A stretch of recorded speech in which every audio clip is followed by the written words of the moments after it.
Swak sa Kasrikados, mayo ka ng hahanapon. Broadcasting live from PBN Center. Ini ang OKFM Naga. Member KBP. Panagos ka mo nagdadangog sa 97.5 OKFM. Ang oras tango niyan, 7 minutos bago mag alas 7. Aldaw Banwaan, ang pagdisarulyar kan nangingenot na isyu kan aldaw, ang pagkuha kan pulso kan banwaan. Dili sa programang Aldaw Banwaan sa 97.5 Bangon OKFM. Diyos maray na aldaw po sa Saindo Cabos. Iniluwat si Ervin Borja sa programang Ano Daw Banwaan. Mga tugang, padagos po ang pagbulos nin biyaya sa Olympic gold medalist na si Hidilyn Diaz. Milyon-milyon na kas. House in lot. Libreng sakay sa eroplano habang buhay. Libreng gasolina. Asin kung ano-ano pang nariresibi niyang mga pangako. Sabi kang mga trabador na nagtatrabaho sa pag-alsa ng kupras, asin siminto. Mas maray papalan ngayang barbel ang inaalsata. Tapirang minuto sana, milyon-milyon ang kita. Alagad, sindakuruba na lamang, kaaalsa kan sinakong kupras asin simento, pero dawa kanto kan sarong milyon, dahil pasinda nakakahiling.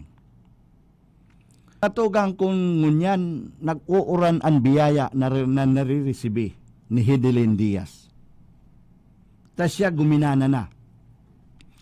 Kabaliktadan mga tugang an namamati kan ibang atleta na ngunyan, nagpreparar pa sana para gumana sa kompetisyon. Kadagol ng nadadangugtang istorya nin mga atleta na nagrireklamo sa kakulangan nin suporta. Bakusan ng sa gobyerno kundi maging sa mga pribadong sektor. Maging si Hidilyn Diaz mga tugang arog mang kaini ang reklamo 2 taon na ang nakakaagi. Minsan may mga istorya pa na maski sa budget sa sports development, igwaman istoryang korupsyon. Maging sa mga regional meet, asin palarong pambansa. Kung minsan may nagruruluwas na bareta na mas maray pa ngaya ang pagkakan, asin akomodasyon kan mga opisyalis, coaches, asin escorts, kan delegasyon, kisa sa mga masabak sa laban ng mga atleta.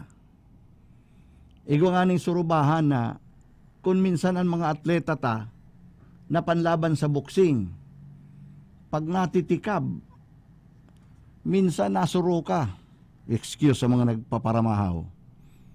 Asin kung susukayon sa nadaakang Commission on Audit ang suka, mahihiling na puro gulay na natong, apisan na pigbadjitan na para pasiraon ng karning baka. Saro-saro nang nagpupuruli mga tugang mga atleta tang pinadara sa Japan. Napareyo kay Hidilyn Diaz kung tapos na si laban, daog, saro-saro naman na napuli. Ang iba daita aram na nag-arabot na palan, tamayo man darang gold medal. Iyang kadaklan daita nga ni nasasambit ang pangaran.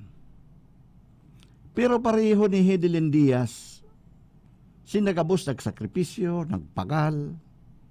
nagpagal sa training, nagsapo nin pressure para manggana. Taiyo ang inaasahan kan intirong nasyon sa Senda. Kundi, di man talaga gabos iyan magarana. Kaya lang mga tugang naging ugali kan tao na dawa sa anong bagay, pag ika-successful ugana, dakol ang naghaharalat sa imo para makiugma. Grabe ang tarapik-tapik, abrasa, kugos, pag-umaw, asin kung ano-ano pa.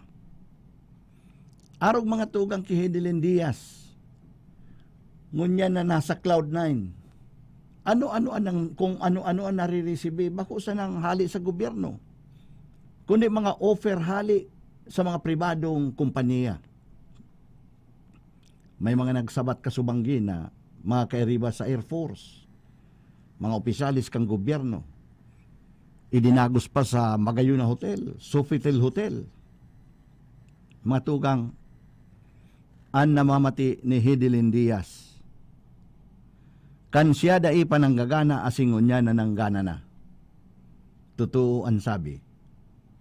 Na sa kapangganahan, dakol kang kairiba.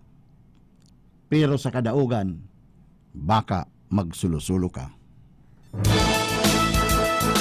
Aldaw Banwaan, ang pagdisarulyar ka na ningenot na isyu kan aldaw, ang pagkuha kan pulso kan Banwaan. Dili sa programang Aldaw Banwaan sa 97.5 Bangon OK FM.